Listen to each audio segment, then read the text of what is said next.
বড়ো আপোনালোকে দেখিছে নহয় BODO ইংৰাজীত BODO লিখে না নাই লিখে নহয় জানো কিন্তু সাধাৰণতে আমি বড়ো হয় উই আর বড়ো আমি BORO লিখো জাতি হিচাপে আমি বড়ো কিন্তু বড়োলেণ্ডত আমাৰ যিবিলাকে গৱেষণা কৰিলে যিবিলাক ৰিচাৰ্চাৰ তেওঁলোকে এটা শব্দ ইমান ধুনীয়াকৈ ওলাইছে সেইটো হৈছে বড়ো বড়ো মানে কি বড়ো মানে সকলো জনগোষ্ঠীক লৈহে বড়ো বুলি কোৱা হৈছে সেই বড়ো শব্দটো কোনোবা দৈমাৰী কোনোবা খাৰগাৰী কোনোবা নাজাৰী কোৱা হোৱা নাই বড়ো মানে তাত সকলো জনগোষ্ঠীক লৈ একত্ৰিত হৈ পেলাই এই বড়োলেণ্ডটো নিৰ্মাণ কৰা হৈছে সেইকাৰণে ইয়াত থকা আমি বড়োলেণ্ড আমি যে বড়োলেণ্ড বুলি যে কৈ থাকোঁ সেইটো অকল খালি বড়োবিলাকৰ নুবুজায় নেতৃত্ব দিছে বড়োবিলাক কিন্তু আটাইতকৈ চৰ্টাৰ শব্দটো হৈছে বড়ো সকলোকে লৈ পেলাইহে সেইটো হৈছে আমাৰ ৰিচাৰ্চসকলে সেই ৱৰ্ডটো ডিছক্ৰাইব কৰি থৈ গৈছে সেইকাৰণে আমি সকলোৱে বড়ো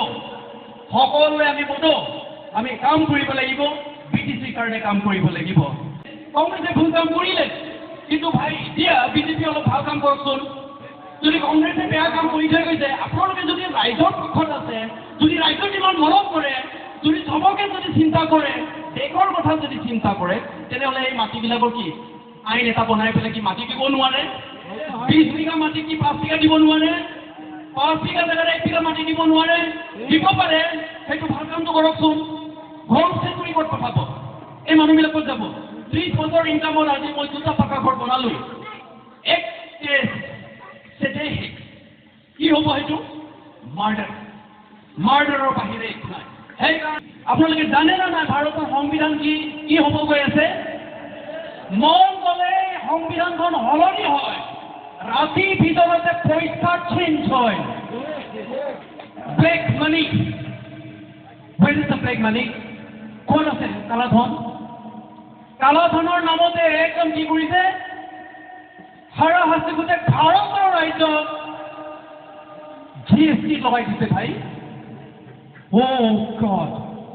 GST লগাই দিছে এতিয়া GST আহাৰ পৰাই আমাৰ নিচিনা মিডল ক্লাছ ফেমিলি দুখীয়া শ্ৰেণীৰ ফেমিলি জীয়াই থকাৰ কাৰণে ইমানেই কষ্ট হৈ আছে ধনী হৈ গৈ আছে ভাই MLA MP মিনিষ্টাৰ ব্যৱসায়ী হৈ গৈ আছে কিন্তু আমাৰ নিচিনা দুখীয়া সাধাৰণ মানুহৰ কাৰণে জীয়াই থকাটো অসম্ভৱ হৈ পৰিছে যদি প্ৰত্যেক বছৰে এনেকে যদি মূল্য পৃথিৱীলৈ যদি বাঢ়ি গৈ থাকে ভাই আমি কি কৰিম আমি মৰিব লাগিব আমি একচুৱেলি বাচি থাকিবলৈ আমাৰ শক্তি নাথাকিব 2 নম্বৰ কথা এই 2 নম্বৰ কথাটো হৈছে জানে ভাৰতৰ সংবিধানত ইমান এটা ধুনীয়া পুনৰ আখৰেৰে লিখি থোৱা আছে সেকুলাৰিজম ধৰ্ম নিৰপেক্ষতা ভাৰতে আমাক অধিকাৰ দিছে এইখন দেশত যিকোনো ধৰ্ম আমি গ্ৰহণ কৰি জীয়াই থকাৰ আমাৰ এটা অধিকাৰ আছে কিন্তু এতিয়া আমি দেখিছো সেইটো নাইকিয়া হ'ব গৈ আছে ভাৰত চৰকাৰ বৰ্তমানৰ বিজেপি চৰকাৰ তেওঁলোকে কি কৰিব বিচাৰিছে জানে এটা শব্দ সেকুলাৰিজম ধৰ্ম নিৰপেক্ষতা যিটো শব্দ আছে সেইটো নাইকিয়া কৰিব বিচাৰিছে যদি সেইটো নাইকিয়া কৰি বিচাৰে তেতিয়াহ'লে কেনেকৈ হ'ব ভাৰত স্বাধীন কৰাৰ সময়ত কিন্তু সকলো ধৰ্মই লাগি ধৰি ভাৰতখন ৰচনা কৰিছিলে ভাৰতত কি কৰিছিলে কোঅপাৰেশ্যন দিছিলে ভাৰতৰ কিছুমান মুছলমান ভাইবিলাকক সেই তেতিয়া তাহানি জৱাহৰলাল নেহৰুৰ প্ৰধানমন্ত্ৰী প্ৰয়াত জৱাহৰলাল নেহৰু প্ৰধানমন্ত্ৰী থাকোঁতে ভাৰতৰ মুছলমানবিলাকক সোধা হৈছিলে আপোনালোকে মহম্মদ জিন্না তেখেতৰ লগত থিয় হ'ব নে ভাৰতত আপোনালোকে থাকি যাব তেতিয়া ভাৰতৰ মুছলমানবিলাকে এটা শব্দ কৈছে আমি নেযাওঁ আমি পাকিস্তান নাযাওঁ, আমি অন্যান্য ৰাজ্যত নাযাওঁ, আমি ভাৰতত থাকি যাম। তেতিয়াই আমাৰ ভাৰতৰ সংবিধানত সেকুলাৰিজম শব্দটো থাকি গৈছে। গতিকে আমাৰ অধিকাৰ আছে, আমি আমাৰ ধৰ্মটো বচোৱাটো আমাৰ প্ৰাপ্য। ধৰ্ম নাথাকিলে কিন্তু মানুহ নাথাকে, ধৰ্ম নাথাকিলে কিন্তু আমি জীয়াই থকাৰ কোনো এটা ব্যৱস্থাই নাই। কাৰণ ধৰ্মহে আমাৰ চৰিত্ৰ, আমাৰ জীৱন, আমাৰ চিন্তাবোৰ ধৰি ৰাখে। নহ'লে দেখোন মাৰা কাটাতে শেষ হৈ যাব দেখোন। ধৰ্মহে বচাই ৰাখে। সেইকাৰণে শ্ৰদ্ধা ৰাইজ, আজি এই সন্ধিয়া সময়ত আপোনালোকক মই আহ্বান কৰিব আহিছোঁ।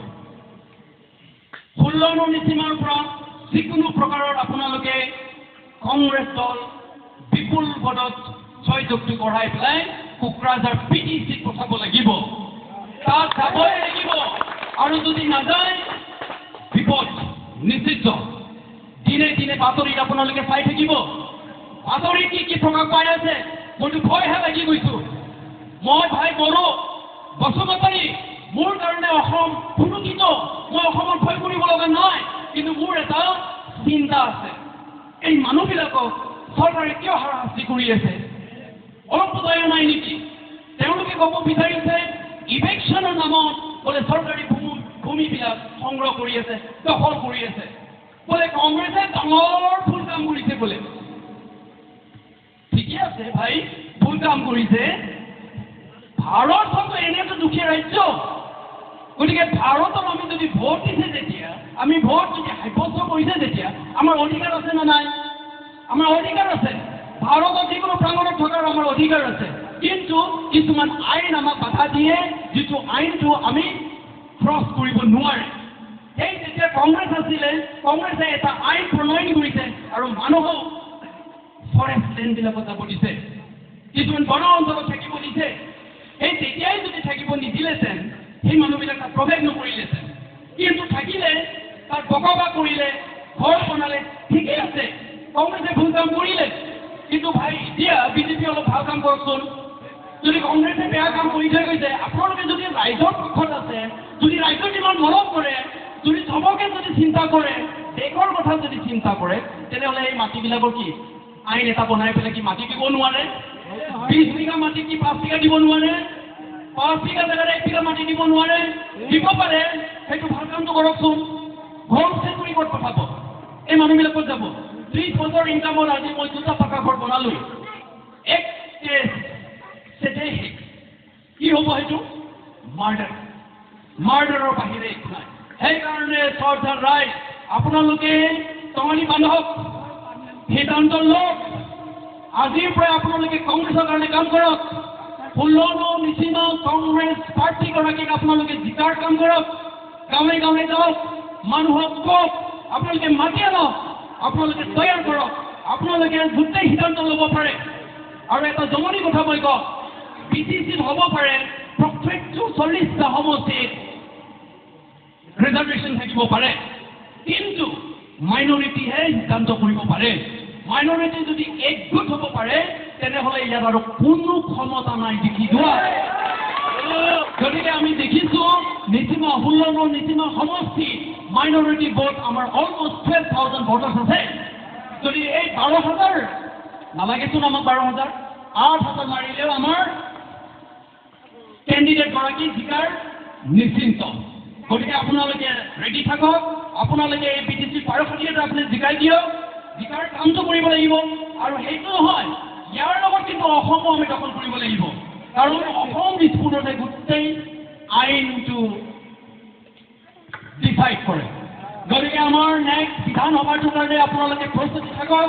বিধানসভাৰ কাৰণে আপোনালোকে কাম কৰক। আৰু বিধানসভা সেই দুটা মাজত মাত্ৰ 4-5 মাহে ডিফাৰেঞ্চ আছে। সেইকাৰণে আমি APCC নিৰ্দেশ মৰমে, গৌৰৱ গগৈ ডাঙৰীয়াৰ নিৰ্দেশ মৰমে আমি PTCত যেনেকৈ হ'লেও আমি এইবাৰ কংগ্ৰেছ প্ৰাৰ্থীটো দি পেলাই আমি প্ৰত্যেকটা সমষ্টি জিকাই দিয়াৰ কাৰণে আমি উঠি পৰি লাগিছোঁ। সেইকাৰণে ৰাইজৰ সহায় সহযোগ আমি লাগিবই। আপত্তিকৰণ মই দি যাব বিচাৰিছোঁ। আপোনালোকে জানে নে নাই, আমি শিক্ষিত যুৱক, আমি এডুকেশ্যন ফিল্ডত থকা বড়ো আপোনালোকে দেখিছে নহয় BODO ইংৰাজীত BODO লিখে না নাই লিখে নহয় জানো কিন্তু সাধাৰণতে আমি বড়ো হয় উই আৰ বড়ো আমি BORO লিখো জাতি হিচাপে আমি বড়ো কিন্তু বড়োলেণ্ডত আমাৰ যিবিলাকে গৱেষণা কৰিলে যিবিলাক ৰিচাৰ্চাৰ তেওঁলোকে এটা শব্দ ইমান ধুনীয়াকৈ ওলাইছে সেইটো হৈছে বড়ো বড়ো মানে কি বড়ো মানে সকলো জনগোষ্ঠীক লৈহে বড়ো বুলি কোৱা হৈছে সেই বড়ো শব্দটো কোনোবা দৈমাৰী কোনোবা থাকাৰী কোনোবা নাজাৰী কোৱা হোৱা নাই বড়ো মানে তাত সকলো জনগোষ্ঠীক লৈ একত্ৰিত হৈ পেলাই এই বড়োলেণ্ডটো নিৰ্মাণ কৰা হৈছে সেইকাৰণে ইয়াত থকা আমি বড়োলেণ্ড আমি যে বড়োলেণ্ড বুলি যে কৈ থাকোঁ সেইটো অকল খালি বড়োবিলাকৰ নুবুজায় নেতৃত্ব দিছে বড়োবিলাকে কিন্তু আটাইতকৈ চৰ্টাৰ শব্দটো হৈছে বড়ো সকলোকে লৈ পেলাইহে সেইটো হৈছে আমাৰ ৰিচাৰ্চসকলে সেই ৱৰ্ডটো ডিছক্ৰাইব কৰি থৈ গৈছে সেইকাৰণে আমি সকলোৱে বড়ো আমি কাম কৰিব লাগিব BTCৰ কাৰণে কাম কৰিব লাগিব হয়তো শেষত মই এইটো আৰু এটা কথা কওঁ শ্ৰদ্ধা ৰাইজ আমাৰ সিদ্ধান্ত লোৱাৰ সময়টো আহি পৰিছে যদি এই সিদ্ধান্তত যদি আমি ফেইল হয় তেনেহ'লে আমি বহুত সমস্যাৰ সন্মুখীন হ'বলৈ কাৰণে আমিও প্ৰস্তুতি থাকিব লাগিব BTCত বিভিন্ন প্ৰাংগত আমি দেখিছোঁ SDO চিভিল সোমাই আছে মেজিষ্ট্ৰেট সোমাই আছে আমাৰ বিজনী অঞ্চল যেটো মই বিজনীৰ পৰা আহিছোঁ বিজনী চাব ডিভিশ্যনত ক'ত মানে চৰকাৰী মাটি দখল কৰিছে য'ত চৰকাৰী মাটিত বহি আছে TDS যি হওক তাত কি কৰিছে চৰকাৰে সোমাই হিচাপ নিকাচ কৰি আছে সেই কাইলৈ যদি ইয়াত BPF আহে UPPL আহে আমিতো বাতৰিতে পাই আছোঁ UPPL আৰু BPF তেওঁলোকে একলগ মিলি পেলাই BJPৰ লগত সহায় আগবঢ়াব চৰকাৰ গঠন কৰা যদি সেইটো হৈ যায় তেতিয়াহ'লে সমস্যাটো আহি পৰিব এতিয়া যিটো 5টা বছৰত আমি দেখিছোঁ অলপ আগতে আমাৰ পূৰ্ব বক্তব্য কি কৈছে BJP UPPL একেই মন গ'লে UPPL কিবা এটা কৰিম বুলি কৈছে কৰিব পৰা নাই এইটো হ'বই সেইকাৰণে আমি উঠি পৰি লাগিছোঁ এতিয়া আমি কি কৰিম সকলোৱে আমি মিলি পেলাই BJPক উখুৰাই পেলাই আমি নদীত পেলাব লাগিব আমি যেনেকৈ হ'লে BJP আমি উঠাই পেলাই দিব লাগিব আমি BPFৰ কথা একো নকওঁ UPPৰ কথা একো নকওঁ আমিও জানো তেওঁলোকো আমাৰ নিচিনাই কিন্তু আমাৰ কংগ্ৰেছৰ যিটো ৰণনীতি সেই ৰণনীতিটো হৈছে ধৰ্ম নিৰপেক্ষ আমি সেইটো চাই আজি আমি নামি পৰিছোঁ সেইকাৰণে আপোনালোকে কংগ্ৰেছ দলত আহক কংগ্ৰেছ দলত কাম কৰক কংগ্ৰেছ দলত এতিয়া বৰ্তমান 10 বছৰৰ যেটো আমাৰ চৰকাৰ নাই টকা পইচাৰ কাৰণে বহুত অসুবিধা কোনোবা BPF কোনোবা UPPৰ নিচিনা আমি তেনেকৈ টকা বিতৰণ কৰিব নোৱাৰে আমাৰ শক্তি নাই এতিয়া যিগৰাকী কেণ্ডিডেট নিজে ওলাই আহিছে তেওঁ নিজৰ পকেটৰ পৰাহে আগবাঢ়ি আহিছে কাক প্ৰটেকশ্যন দিবলৈ কাৰণে কাক প্ৰটেকশ্যন কৰিবলৈ কাৰণে ৰাইজক প্ৰটেকশ্যন কৰিবলৈ কাৰণে তেওঁ আহি আপোনালোকৰ মাজত উপস্থিত হৈছে সেইকাৰণে মই বিনম্ৰ অনুৰোধ জনাম আজি এই খৈৰাবাৰী অঞ্চলৰ ৰাইজক মই নমস্কাৰ জনাইছোঁ মই ভাবিছোঁ আপোনালোকে সঁচাকৈ আপোনালোকে সিদ্ধান্ত ল'ব নিশ্চিন্ত সহকাৰে আপোনালোকে ভোটৰ সময়ত আপোনালোকে ভোটটো প্ৰদান কৰিব আপোনালোকৰ বহুমূল্য ভোটটো আপোনালোকে দিব আৰু দি পেলাই আমাৰ নিচিমাৰ প্ৰাৰ্থীগৰাকী বিপুল ভোটত আপোনালোকে জয়যুক্ত কৰাব সেয়াই মই কামনা কৰিলোঁ সকলোকে মই পুনৰ ধন্যবাদ দি পেলাই